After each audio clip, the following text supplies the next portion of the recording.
Spot live തുടരുന്നു. Malappuram Pandikkad police ചോദ്യം ചെയ്യാൻ വിളിപ്പിച്ച യുവാവ് മരിച്ച സംഭവമാണ് സ്പോട്ട് ലൈവിന് പരിശോധിക്കുന്നത്. പന്തല്ലൂർ കടമ്പോട് സ്വദേശി മൊയ്തീൻകുട്ടിയാണ് മരിച്ചത്. പന്തല്ലൂർ ഉത്സവത്തിനിടെ വാക്കുതർക്കത്തെ തുടർന്നാണ് മൊയ്തീൻകുട്ടിയെ പാണ്ടിക്കാട് പോലീസ് സ്റ്റേഷനിലേക്ക് വിളിപ്പിച്ചത്.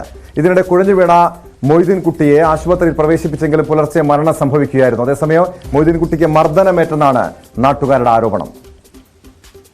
ഇന്നലെ പാണ്ടിക്കാട് സ്റ്റേഷനിൽ ഒരു വിഷയം സംസാരിക്കാൻ കൊണ്ടുപോയിട്ട് പന്തല്ലൂർ സ്വദേശിയായ ആലിങ്ങൽ മൊയ്തീൻകുട്ടി എന്ന 36-കാരൻ ഇന്നലെ അവിടെ നിന്ന് പ്രശ്നമുണ്ടായതിനു ശേഷം ന്യൂ ഹോസ്പിറ്റലിൽ അഡ്മിറ്റ് ചെയ്തു. അതിനുശേഷം രണ്ടാമത് പെരിന്തൽമണ്ണ മൗലാന ഹോസ്പിറ്റലിൽ വന്നു. മൗലാന ഹോസ്പിറ്റലിൽ വെച്ചിട്ട് ഇന്ന് രാവിലെ 5:30 മണിക്ക് അദ്ദേഹം മരിക്കുകയുണ്ടായി.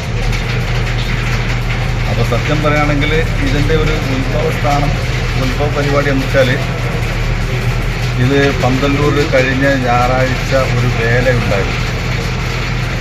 ആ വേലയ്ക്ക് പൊതുവിൽ എല്ലാ ജനങ്ങളും കൂടുന്നൊരവസ്ഥ, അവിടെ എന്തോ ഒരു ചെറിയ കശവിശ ഉണ്ടായി എന്ന് പറഞ്ഞൊരു സ്ഥാനത്തിൽ ഇവരെ 2 ആൾക്കാരെയാണ് ചെല്ലാൻ പറഞ്ഞിട്ടുള്ളത്. അങ്ങനെ ഇവർ 4 മണിക്ക് അവിടെ ചെല്ലുകയാണ്. അപ്പോൾ സ്വാഭാവികം നാട്ടുകാരെന്നൊക്കെ ഞങ്ങൾ അറിഞ്ഞപ്പോൾ പോലീസിനോട് കശപിശ വന്നപ്പോൾ എന്തെല്ലാം എന്നതിൽ തീർക്കാമെന്ന് വിചാരിച്ചാണ് ഞങ്ങൾ പോകുന്നത്. പക്ഷെ അവിടെ ചെന്നപ്പോൾ എൻ്റെ കൂടെ വന്നത് ജോജോ മാഷ് എന്ന പഞ്ചായത്തിൻ്റെ മെമ്പറായിരുന്നു. അയാൾ സ്റ്റാൻഡിംഗ് കമ്മിറ്റി ചെയർമാനാണ്. ഞങ്ങളവിടെ നിൽക്കെ ഞങ്ങളോടൊന്നും ചോദിക്കാതെ, അതായത് ഒരു കോംപ്രമൈസ് സംസാരിക്കുമ്പോൾ ചിലപ്പോൾ എന്താണെന്ന് ചോദിക്കണ്ടേ, അതുവരെ ചോദിക്കാതെ ഞങ്ങളോട് പുറത്ത് വെളിയിൽ നിൽക്കാൻ പറഞ്ഞിട്ട് ഇവരെ അതിക്രൂരമായിട്ട് മർദ്ദിക്കുന്നുണ്ട്. മൊയ്തീൻകുട്ടി ഹൃദ്രോഗിയാണെന്നും ശരീരത്തിൽ മർദ്ദനമേറ്റ പാടുകളൊന്നും ശ്രദ്ധയിൽപ്പെട്ടിട്ടില്ലെന്നുമാണ് മൊയ്തീൻകുട്ടിയെ ചികിത്സിച്ച ഡോക്ടർ മാത്യൂസ് പോൾ വ്യക്തമാക്കിയത്. അദ്ദേഹത്തിന്റെ വാക്കുകളിലേക്ക്. കാഷ്വാലിറ്റിയിൽ നിന്ന് നമ്മൾക്കൊരു കോള് കിട്ടുമ്പോൾ ഞാനവിടെ സ്ഥലത്തുണ്ടായിരുന്നു. അന്നേരം ചെസ്റ്റ് പെയിൻ ആയിട്ടും കുഴഞ്ഞു എന്ന് പറഞ്ഞിട്ടാണ് വന്നത്.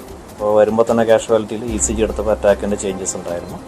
അതേപോലെ BP വളരെ കുറവായിരുന്നു. BPക്കുള്ള മരുന്നുകളെല്ലാം കൂട്ടിയ ശേഷം ഞങ്ങളുടെ കാർഡിയോളജി ഡിപ്പാർട്ട്മെൻറ്റിലേക്ക് മാറ്റി, അവിടെ ICUലേക്ക് മാറ്റി. അപ്പോൾ അവിടെ വെച്ച് നോക്കുമ്പോൾ ECG വേരിയേഷൻ ഉണ്ട്. അപ്പോൾ ആരോ ഇങ്ങനെ കൂടെ വന്ന ഒരാൾ പറഞ്ഞു നേരത്തെ എന്തോ ഹാർട്ടിൻ്റെ അസുഖം ഉള്ളതായിട്ട് ഇങ്ങനെ പറഞ്ഞു. അപ്പോൾ നമ്മൾ എല്ലാം പ്രിപ്പയർ ചെയ്ത് ആദ്യം ആൻജിയോഗ്രാം ചെയ്യാൻ വേണ്ടി ഇരിക്കുകയായിരുന്നു. അപ്പോൾ അങ്ങനെ നോക്കുമ്പോഴാണ് ഹാർട്ടിൻ്റെ എക്കോ ടെസ്റ്റ് ചെയ്തപ്പോൾ പമ്പിങ് വളരെ കുറവാണ്, വളരെ വീക്കായിരിക്കുന്നൊരു ഹാർട്ട്. അപ്പോൾ നമുക്കൊരു സംശയം തോന്നിയത് മുമ്പേ ഹാർട്ടിൻ്റെ അസുഖം ഉള്ളതാണോ എന്നൊരു സംശയം തോന്നി. അപ്പോൾ അങ്ങനെ വന്നപ്പോഴാണ് കൂടെയുള്ളൊരു റിലേറ്റീവ്സ് വന്നപ്പോൾ അവർ സകല പേപ്പേഴ്സും കൊണ്ടുവന്നു. അപ്പോൾ 1 വർഷത്തിന് മുമ്പ് ഹാർട്ടിൻ്റെ പമ്പിങ് കുറവായിട്ടുള്ള റിപ്പോർട്ടും അതുപോലെ ആള് വളരെ മിനിമം ജോലികളെ ചെയ്യാവുള്ളൂ എന്ന് ഇൻസ്ട്രക്ഷൻസ് വേറൊരു ഹോസ്പിറ്റലിൽ വെച്ച് കാർഡിയോളജിസ്റ്റ് കൊടുത്തതായിട്ട് കണ്ടു. അപ്പോൾ അതിൻ്റെ മരുന്നുകൾ കഴിച്ചുകൊണ്ടിരിക്കുന്നു, സകല പേപ്പേഴ്സും കൊണ്ടുവന്നിട്ടുണ്ടായിരുന്നു. അപ്പം അതിനകത്ത് മരുന്നുകളെല്ലാം കഴിച്ചുകൊണ്ടിരിക്കുന്നതായിട്ടൊക്കെ കണ്ടു. അപ്പോൾ അത് കണ്ടപ്പോഴാണ് ഇത് മുമ്പേ ഉള്ള അസുഖമാണെന്ന് നമുക്ക് മനസ്സിലായത്. അപ്പോൾ പിന്നെ ഞങ്ങൾ തൽക്കാലം മരുന്നിൽ നോക്കിയാലോ വിചാരിച്ചു. അങ്ങനത്തെ ഒരു പ്ലാനിലാണ് പോയത്. കുറച്ച് കഴിയുമ്പോൾ പെയിൻ കൂടുതൽ വരുന്നു, ECGയിൽ പുതിയ വേരിയേഷൻസ് വന്നപ്പോൾ ഞങ്ങൾ ആൻജിയോഗ്രാമിന് എടുത്തു. ആൻജിയോഗ്രാം എടുത്തപ്പോൾ ആണ് 3 രക്തങ്ങളിലും ബ്ലോക്ക് ഉണ്ട്. അപ്പോൾ ഇത്രയും കൂടിയ അസുഖമാണെന്ന് അന്നേരമാണ് മനസ്സിലായത്. അപ്പോൾ അങ്ങനത്തെ ഒരു സിറ്റുവേഷനിൽ 2 രക്തക്കുഴൽ 100% അടഞ്ഞിരിക്കുന്നു. അത് മുമ്പേ അടഞ്ഞതാണ്.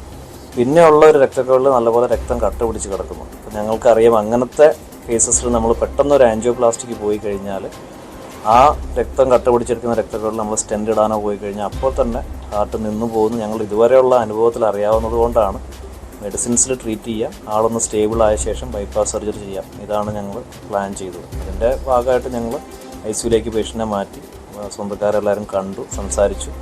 അതിനുശേഷം ഇഞ്ചക്ഷൻസ് പോയിക്കൊണ്ടിരിക്കുകയായിരുന്നു. അപ്പോൾ അങ്ങനെ ഇരിക്കുന്ന സമയത്താണ് വെളുപ്പിന് ഇതുപോലെ വീണ്ടും ഒരു ശ്വാസം നിന്ന് പോകുന്ന പോലൊരവസ്ഥ വന്നു. അപ്പോൾ പിന്നെ വെന്റിലേറ്ററിലേക്ക് ആക്കി കൃത്യമായിട്ടുള്ള CPR പോലത്തെ. പെരിന്തൽമണ്ണ സബ് കളക്ടറും ജില്ലാ പോലീസ് മേധാവിയും ഉൾപ്പെടെയുള്ളവർ ആശുപത്രിയിൽ എത്തിയിരുന്നു. പോസ്റ്റ്മോർട്ടം മഞ്ചേരി മെഡിക്കൽ കോളേജിൽ നടക്കും. വാർത്തയുടെ വിശദാംശങ്ങളുമായി മലപ്പുറത്ത് നിന്ന് CV അനുമോദ് ചേരുന്നുണ്ട്. അനുമോദ്, നാട്ടുകാർ പറയുന്നത് പോലീസ് കസ്റ്റഡിയിൽ വെച്ച് ഇദ്ദേഹത്തിന് മർദ്ദനമേറ്റുവെന്നാണ്. എന്നാൽ ഈ മൊയ്തീൻകുട്ടിയെ ചികിത്സിച്ച ഡോക്ടർ ഇത് പൂർണ്ണമായും തള്ളിക്കളയുന്നുണ്ട്. ഹൃദ്രോഗിയാണ്, അതുമൂലമുള്ള മരണമെന്നാണ് പറയുന്നത്. യഥാർത്ഥത്തിൽ ഈ മൊയ്തീൻകുട്ടി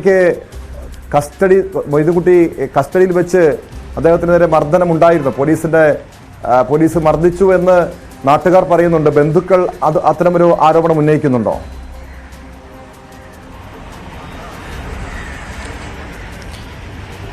ടോം, ഇത് 3 ദിവസം മുൻപ് പാണ്ടിക്കാടിനടുത്ത് പന്തല്ലൂരിൽ ക്ഷേത്രത്തിൽ ഉത്സവം നടന്നിരുന്നു. അതുമായി ആ ഉത്സവത്തിൽ നാട്ടുകാർ തമ്മിൽ ചില വാക്ക് തർക്കവും ഉന്തും തള്ളും ഉണ്ടായി. പോലീസിനെ ചിലർ പിടിച്ച് തള്ളുകയൊക്കെ ഉണ്ടായിരുന്നു.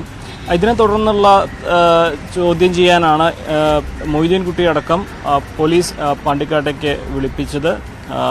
പോലീസ് പറയുന്നത് ചോദ്യം ചെയ്യുന്നതിനിടെ കുഴഞ്ഞു വീണു എന്നുള്ളതാണ്. നാട്ടുകാർ പറയുന്നത് ഉള്ളിലേക്ക് കൊണ്ടുപോയി അവിടെ നിന്ന് ചില ഒച്ചയും ബഹളമൊക്കെ കേട്ടിരുന്നു എന്ന തരത്തിലാണ്. അതായത് സ്വാഭാവികമായിട്ടും പോലീസിനെ തള്ളിയപ്പോൾ അതിൻ്റെ ഒരു വൈരാഗ്യം പോലീസ് ഇവർക്ക് നേരെ തീർത്തോ ഇല്ലയോ എന്ന് നമുക്ക് പറയാനാകില്ല. എന്താണെങ്കിലും ഈ ജീവന് ആപത്ത് ഉണ്ടാകുന്ന തരത്തിലുള്ള വലിയ മർദ്ദനങ്ങളൊന്നും അവിടെ ഉണ്ടായിട്ടില്ല എന്നാണ് ഈ രോഗിയെ പരിശോധിച്ച ഡോക്ടറുടെ മൊഴിയുടെ അടിസ്ഥാനത്തിൽ, അല്ലെങ്കിൽ അദ്ദേഹത്തോട് നമ്മളോട് പറഞ്ഞപ്പോൾ വ്യക്തമായിട്ടുള്ളത്. മറ്റെന്തെങ്കിലും തരത്തിലുള്ള കയ്യേറ്റം ഉണ്ടായിട്ടുണ്ടോ ഈ ഒരു അത്തരത്തിലുള്ള കാര്യങ്ങളൊക്കെ നമുക്ക് ഈ പോസ്റ്റ്മോർട്ടത്തിന് ശേഷമേ പറയാൻ കഴിയുകയുള്ളൂ. ഇൻക്വസ്റ്റിലും വലിയ തോതിലുള്ള പരിക്കുകളൊന്നും, പുറമേക്കുള്ള പരിക്കുകളൊന്നും ഇൻക്വസ്റ്റിലും ശ്രദ്ധയിൽപ്പെട്ടിട്ടില്ല എന്നാണ് നമുക്ക് മനസ്സിലാക്കാൻ കഴിഞ്ഞിട്ടുള്ളത്. പക്ഷേ പോലീസ് സ്വാഭാവികമായിട്ടും വിളിച്ചിട്ടുണ്ടായിരിക്കാം, ഇയാളോട് റൂഡായിട്ട് തന്നെ സംസാരിച്ചിട്ടുണ്ടായിരിക്കും. കാരണം പോലീസിനെ പിടിച്ച് തള്ളിയ ഒരു സംഭവത്തെ തുടർന്നുണ്ടായ ഒരു ചോദ്യം ചെയ്യലാണ്. അപ്പോൾ പോലീസിൻ്റെ ഇടപെടൽ ഒരുപക്ഷെ അത്ര സ്മൂത്തായിട്ടൊന്നും ആയിരിക്കില്ല. എന്തുതന്നെയാണെങ്കിലും ഇന്നലെ വൈകുന്നേരത്തോടെ ഇയാളെ മൗലാനയിൽ കൊണ്ടുവരികയും ഇയാളെ ആരോഗ്യസ്ഥിതി മോശമായി തുടർന്ന് നൽകാവുന്നതിൽ നല്ല ചികിത്സകൾ നൽകിയെന്നാണ് പറയുന്നത്. നമുക്കൊരു കസ്റ്റഡി മരണം എന്നതിനെക്കുറിച്ച് പറയാൻ കഴിയുമോ എന്ന് പറയില്ല. ചോദ്യം ചെയ്യാൻ വിളിപ്പിച്ചപ്പോൾ ഉണ്ടായൊരു സംഭവവികാസം ഒരുപക്ഷെ പോലീസ് ഇയാളോട് അതൊരു മരണകാരണമായിരിക്കുമോ? ഈ പോലീസ് ഹൃദ്രോഗിയായിട്ടുള്ള വ്യക്തിയാണ് മൊയ്തീൻകുട്ടി എന്ന് പറയുന്നു. ഈ പോലീസ് അകാരണമായി മർദ്ദിച്ചതടക്കം ഒരു മരണകാരണമായി കാണാമോ അനുമോദ്?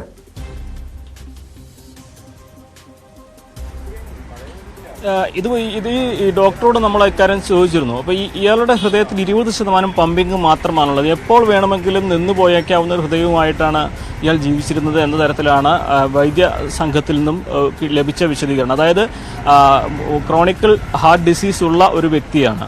എപ്പോൾ വേണമെങ്കിലും സംഭവിക്കാം ഒരു അറ്റാക്ക് എന്ന തരത്തിൽ അയാളുടെ ഹൃദയം ദുർബലമായിരുന്നു, അയാളുടെ പേശികൾ ദുർബലമായിരുന്നു. പമ്പിങ് 20% മാത്രമേ ഉണ്ടായിരുന്നു എന്ന് പറയുമ്പോൾ അത്രയും മോശമായ അവസ്ഥയിലാണ്. ഇയാൾക്ക് മുൻപ് തന്നെ ഹൃദയത്തിന് ഓപ്പറേഷൻ വേണമെന്ന തരത്തിലുള്ള നിർദ്ദേശങ്ങൾ ചെന്നിരുന്നെങ്കിലും കുറച്ച് കാലമായിട്ട് അത്തരത്തിലുള്ള ഓപ്പറേഷനോ മറ്റ് ചികിത്സകളോ അയാൾ സ്വീകരിച്ചിരുന്നില്ല.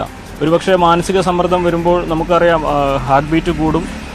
അത് ഏതൊരു വ്യക്തിക്കും ഉണ്ടാവുന്നതാണ്. ഒരുപക്ഷെ പോലീസ് സ്റ്റേഷനുകളിൽ വിളിപ്പിക്കുകയും അവിടെ വെച്ച് ഇയാളോട് മോശമായിട്ട് സംസാരിച്ചിട്ടുണ്ടെങ്കിൽ അതും അവരുടെ പെരുമാറ്റവുമൊക്കെ ഇയാളുടെ രക്തസമ്മർദ്ദം കൂട്ടിയിരിക്കാം, ഹാർട്ട് ബീറ്റ് കൂട്ടിയിരിക്കാം. അത് ഒരുപക്ഷെ ഈ കുഴഞ്ഞു വീഴുന്നതിന് കാരണമായേക്കാം എന്ന് നമുക്ക് പറയാം. കാരണം നിലവിൽ തന്നെ ഒരു ദുർബല ഹൃദയവുമായി ജീവിക്കുന്ന ഒരാളാണ്. ഈ മാനസിക സമ്മർദ്ദം ഉണ്ടാകുമ്പോൾ സ്വാഭാവികമായിട്ടും ഹൃദയത്തിൻ്റെ ആ താളം അത് സാധാരണ രീതിയിലാകില്ല. അത് ഒരു കാരണമായേക്കാം. എന്താണെങ്കിലും മരണത്തിലേക്ക് നയിച്ചത് എന്താണെന്നുള്ളത് നമുക്ക് ഈ ഒരു ഘട്ടത്തിൽ പറയാൻ കഴിയുകയില്ല. എന്താണെങ്കിലും പോസ്റ്റ്മോർട്ടം നടപടികൾ പുരോഗമിക്കുന്നുണ്ട്. ഒരു കാര്യം ഉറപ്പാണ്, എന്താണെങ്കിലും പോലീസ് വിളിപ്പിച്ചതിനെ തുടർന്ന് ചോദ്യം ചെയ്തതിനെ തുടർന്നുണ്ടായ മാനസിക സമ്മർദ്ദങ്ങൾ ഇയാളെ ഈ ഒരു സാഹചര്യത്തിൽ എത്തിച്ചു എന്ന് നമുക്ക് പറയാതിരിക്കാൻ കഴിയില്ല. ടോം, ഇപ്പോൾ ഇത്തരം ഒരു ആരോപണം പോലീസിന്റെ കസ്റ്റഡിയിൽ വെച്ചുണ്ടായ മർദ്ദനമടക്കം മരണകാരണമായി എന്ന് ബന്ധുക്കളും നാട്ടുകാരും ആരോപിക്കുന്നുണ്ട്. സംഭവത്തിൽ പ്രതിഷേധമുണ്ട് അവിടെ. എന്തായിരിക്കും ഈ കുടുംബത്തിന്റെയും നാട്ടുകാരുടെയും അടുത്ത നീക്കം? ഈ പോലീസ് ഈ വിഷയത്തിൽ സമഗ്രമായ അന്വേഷണം അവർ ആവശ്യപ്പെടുന്നുണ്ടോ അനുമോദ്?